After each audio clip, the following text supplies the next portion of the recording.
Assalamualaikum warahmatullahi wabarakatuh. Innal hamdalillah nahmaduhu wa nasta'inuhu wa nastaghfiruh wa na'udzu billahi min sururi anfusina wa min sayyiati a'malina. Man yahdihillahu fala mudilla lahu wa man yudlil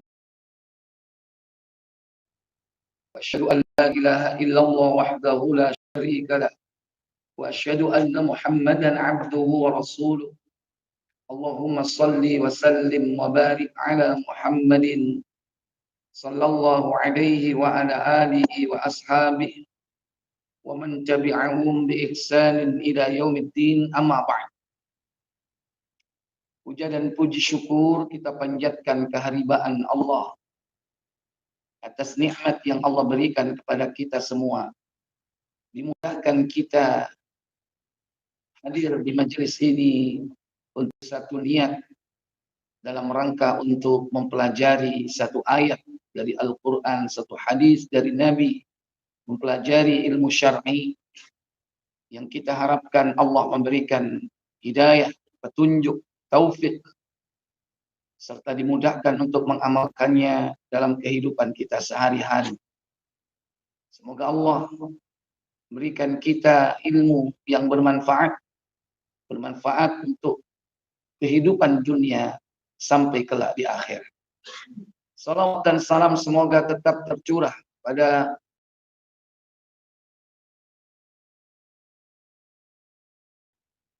dan seluruh keluarga, keturunan, dan para sahabatnya. Semoga selalu tercurah pula salawat bagi seluruh pengikut-pengikutnya hingga tibanya hari pembalasan. Bapak Ibu, saudara-saudari sekalian, kita sekarang berada di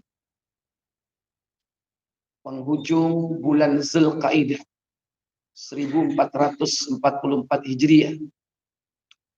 Dan kita akan memasuki bulan Dzulhijjah, di mana keduanya merupakan bulan suci.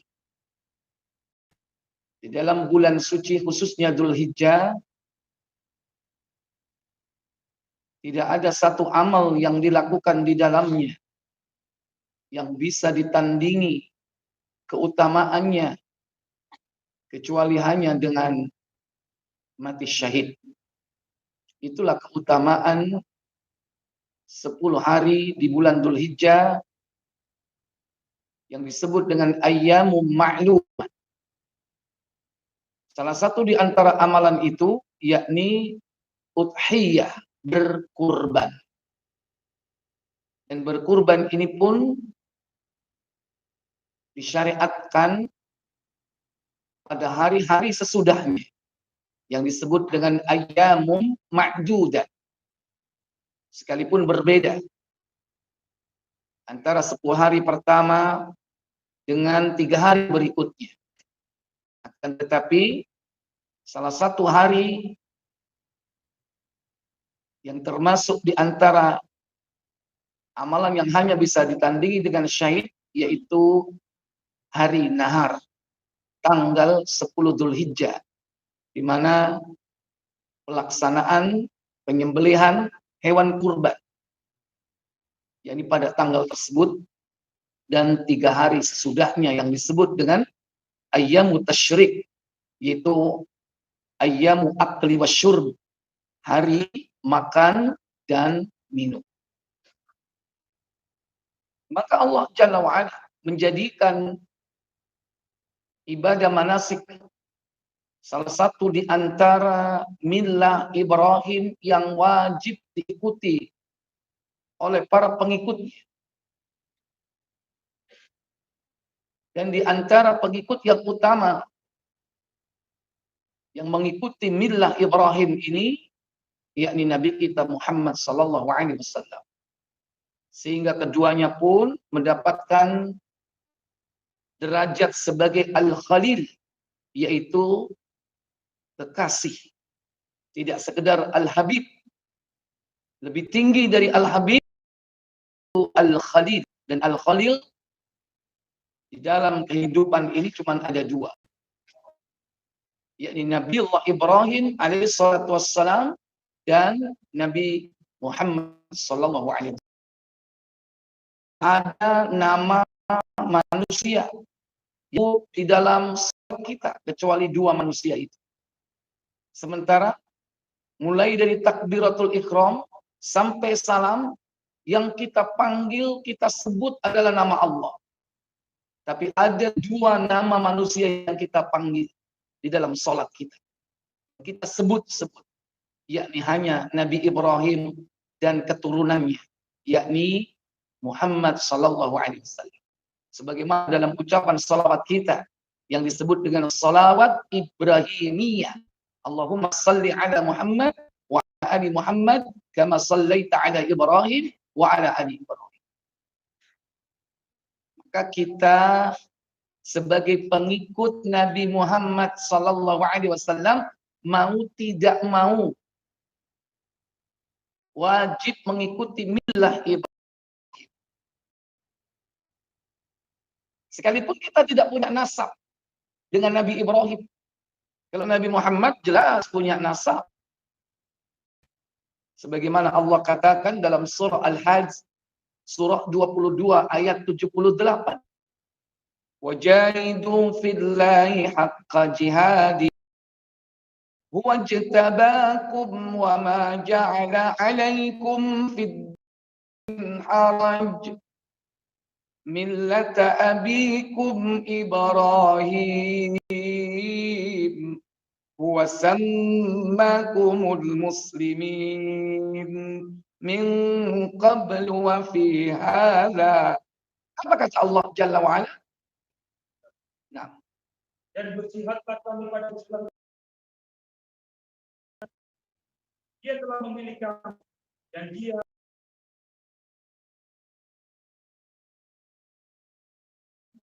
ikutilah orang tuamu Ibrahim. Millata abikum Ibrahim. Ikutilah agama orang tua, yakni Ibrahim. Antum punya garis nasab sampai ke Ibrahim? Halo? Lihat modelnya kagak nih. Ibrahim siapa? Namanya Ibrahim. Masya Allah. Ibrahim Jakarta, Ibrahim Surabaya, banyak. Ini Ibrahim yang dalam sejarah manusia pilihan Allah.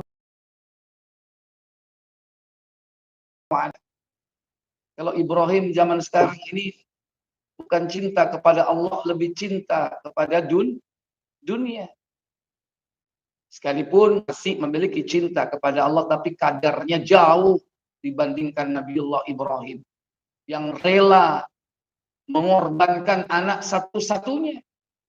Semata-mata dalam rangka cinta kepada Allah. Itulah ujian cinta. Nah, sementara Ibrahim zaman sekarang, jangankan untuk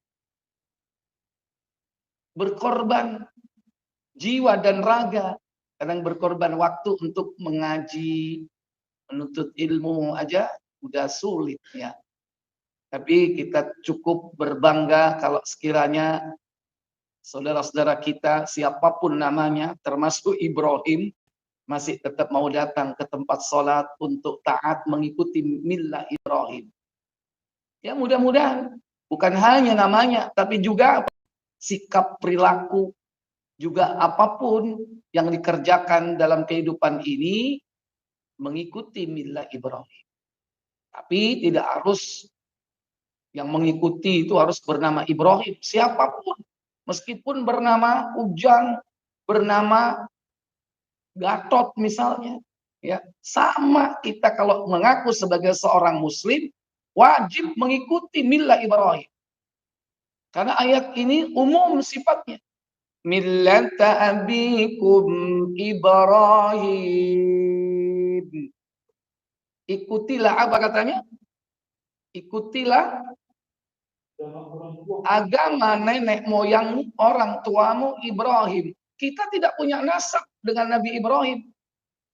Kita ini nggak ada garis keturunan.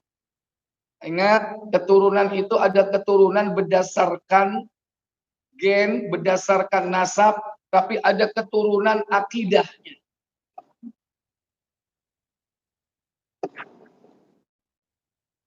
Kalau antum itu keturunan apa? Keturunan akidahnya atau keturunan nasabnya? Keturunan akidahnya. Keturunan akidah itu lebih mending daripada keturunan nasab, tapi akidahnya nggak ngikut. Punya nasab nggak sama Nabi Ibrahim? Abu Lahab ada garis dengan Nabi Ibrahim, tapi akidahnya nggak ngikut Nabi Ibrahim. Ya, Abu Jahal, Abu Lahab mending, ya, masih mengikuti milah Ibrahim. Barusan sholat, Nabi Ibrahim kan sholat, ya kan? Kita ngikut Nabi Ibrahim. Belum lagi yang lainnya, insya Allah nanti. Antum semua mending mengikuti milah Ibrahim walaupun tidak punya nasab, daripada punya nasab tapi nggak mengikuti milah Ibrahim. Huwa sammakumul muslimin. Dia Allah. Apa katanya? Dia Allah telah menamai kamu sekalian orang muslim dari kamu. Jadi Allah sudah menamai orang yang mengikuti milah Ibrahim itu sebagai muslim. Bahkan sebelum itu Allah telah menamakan kalian semua muslimin min qablu wa fi hadza, dan juga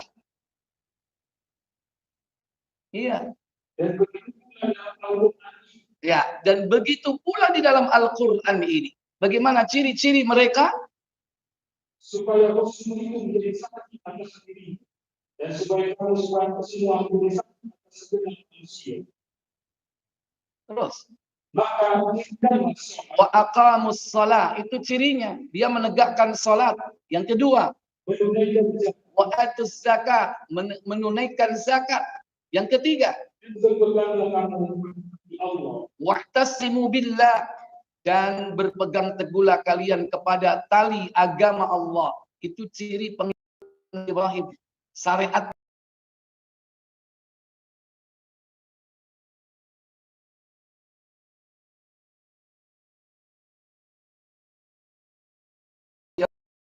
beliau tentu masih banyak syariat-syariat yang diujikan oleh Allah kepada Nabi Ibrahim. Di mana Nabi Ibrahim ini dijanjikan oleh Allah menjadi pemimpin untuk seluruh umat manusia. Dalam surah Al-Baqarah surat kedua ayat 124 Allah katakan, wa idzibtala Ibrahim rabbuhu bikalimatin fa'atammahun qala inni ja'iluka lin-nasi imama qala wa min dzurriyyati qala la yanalu ahdi dzalimin. Apa kata Allah? Dan ketika Ibrahim diuji Rabbnya dengan beberapa kalimat perintah dan larangan, lalu Ibrahim menunaikan itu, Allah berfirman, sesungguhnya aku akan menjadikanmu imam bagi seluruh manusia. Ibrahim berkata, dan saya mohon juga dari keturunan. Allah berfirman, janjiku ini tidak orang yang iya. Wa idzibtala Ibrahim rabbuhu, dan ingatlah ketika Ibrahim diuji oleh Rabbnya bikalimatin, dengan beberapa kalimat, fa'atammahun, Nabi Ibrahim menunaikan dengan baik semuanya. Apa makna kalimat di situ? Bersumber dari Abdullah bin Abbas radhiyallahu taala anhuma. Dinukil dalam Ibnu Katsir tentang riwayat ini bahwa yang dimaksud kalimat-kalimat itu adalah pertama, yakni tentang toharo, 10 fitrah. Yang kedua, tentang manasik. Seluruh rangkaian ibadah manasik itu Allah ujikan pertama kali kepada Nabi Ibrahim dan keluarganya. Dan ditunaikan semua dengan baik. di dalamnya ada salat, di dalamnya ada tawaf, di dalamnya ada